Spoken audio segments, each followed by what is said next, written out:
Everybody gonna know my name. Hey y'all, what's up? My name is Jay, but everybody knows me as J Slade. J Slade is my brand. It is who I am when I hit the stage. We are live, baby. We out here. We start tonight with breaking news out of Pawtucket, where police say a woman has been shot and killed on Central Avenue. I'm Shannon Heggie. And I'm Kayla Fish. Police say the victim is a woman in her 30s. I do believe that it's a domestic incident, but we cannot verify that at this time. Obviously, we're just in the midst of the investigation. It's still relatively early, so we're just trying to gather all the information that we can and obviously bring some justice to the family at this point.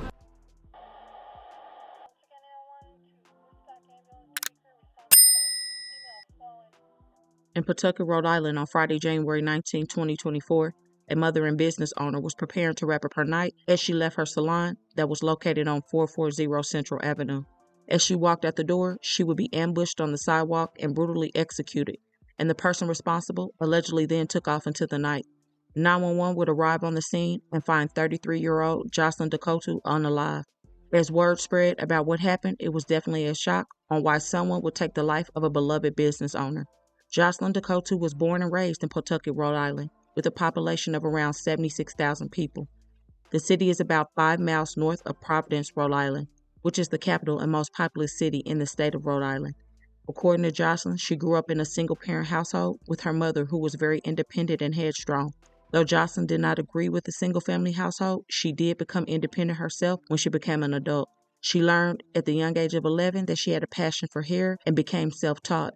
Over the years, she would become better and better with braiding and doing natural hair. By the time Jocelyn was 23, she would have 2 kids, a daughter who was born in 2011 and a son who was born in 2014. She would say on her podcast called Slay Your Perspective that her kids both had different fathers, but her relationships failed with both of them.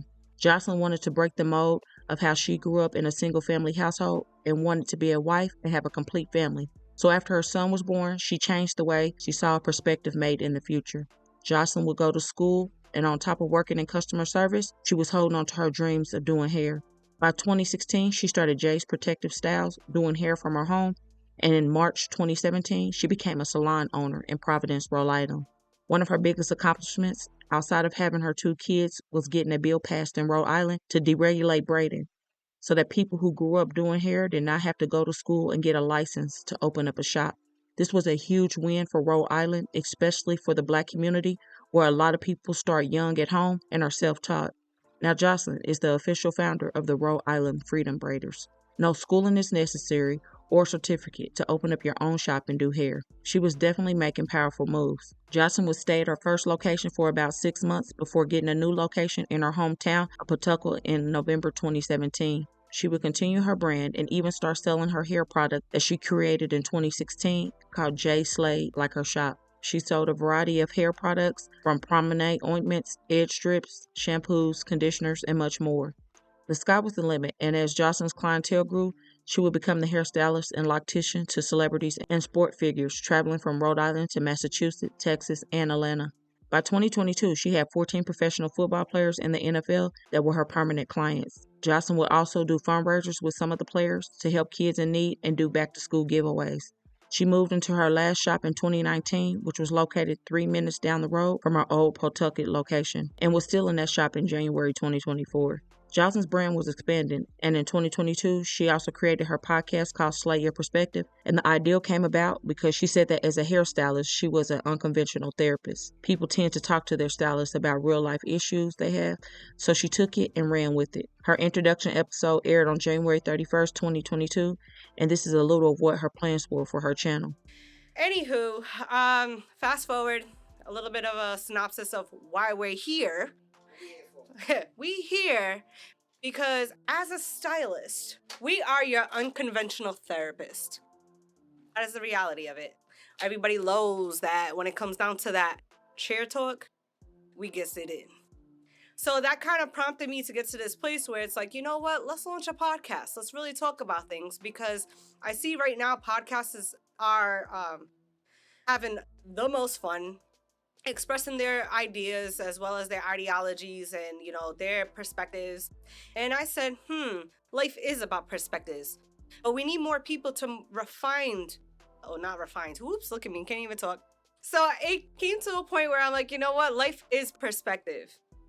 So where we at with it? My client sit in my chair to get slayed, not played. So we out here ready to slay your perspective, people. As you can see, she was a very busy woman and had a lot of positive things going for her. Throughout the years, after having her 2 kids, she would date, but wanted to find the right person for her and her kids. At some point, she began a relationship with the now 34-year-old Michael Fernandez, and as of 2024, the couple were estranged. But on January 4th, 2024, Michael was arraigned on felony charges for trying to break into her apartment. He also was charged with a misdemeanor for intentionally, knowingly, and recklessly engaging in fighting, threatening, violent, or tumultuous behavior. No plea was entered on either count, and he was released on a $2,000 surety bail and was told to not have no contact with Jocelyn. Sadly, that would be a daily decision that the court made. On January 19th, in the early morning hours, Jocelyn would post to social media, "If you're a mother of a son, please love him correctly and instill that understanding of emotional intelligence so he can, at the very least, not grow up to be a man with mommy issues and literally terrorize women due to his inability of regulating his emotions. That's it, that's all. Thank you for coming to TED Talk." She would also go on to share this post, but says X instead of baby daddies. So it seems that Michael might have possibly been bothering her that day. Jocelyn would spend her day at the shop, working on the 19th, and around 8 p.m., she would walk out the door when tragedy struck. Police were called to the 400 block of Central Avenue in Pawtucket, Rhode Island, for a report of gunshots in the area. When they arrived, officers found 33-year-old Jocelyn with multiple gunshot wounds on the corner. She was pronounced unalive right there on the scene. The driver of a gray SUV was seen fleeing the scene. It was said that he shot her at point-blank range multiple times in the head. Tonight we're hearing from 2 women who say they're related to the victim. 12 News reporter Lauren Brill joining us from Pawtucket tonight with the latest details. Well, one person is in police custody after a deadly shooting took place here at the corner of Central and Kenyon Avenues. Now, as you can see behind me, loved ones are gathering, putting together a memorial honoring the victim. I feel at a loss of words because this doesn't feel real. You're always going to be remembered with us. Like, you're just amazing and everybody loves you. We honor you. Telling me she was cherished by the community, and it shows. People stopping by throughout the evening, emotional, calling this tragic, hoping to honor her legacy.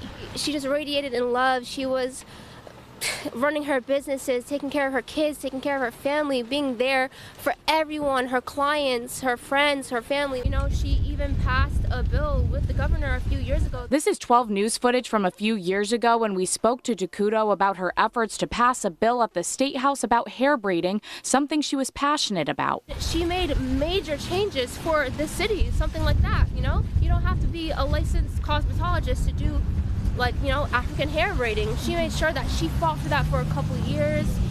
You know, she did just everything she could to make sure that she could make a positive impact every day that she lived. Calling the outpouring of love from the community bittersweet, and now all they can do is honor her and hope for justice. Because nobody should go through this, not a domestic thing, not losing a sibling, not losing a child, especially the way my sister passed.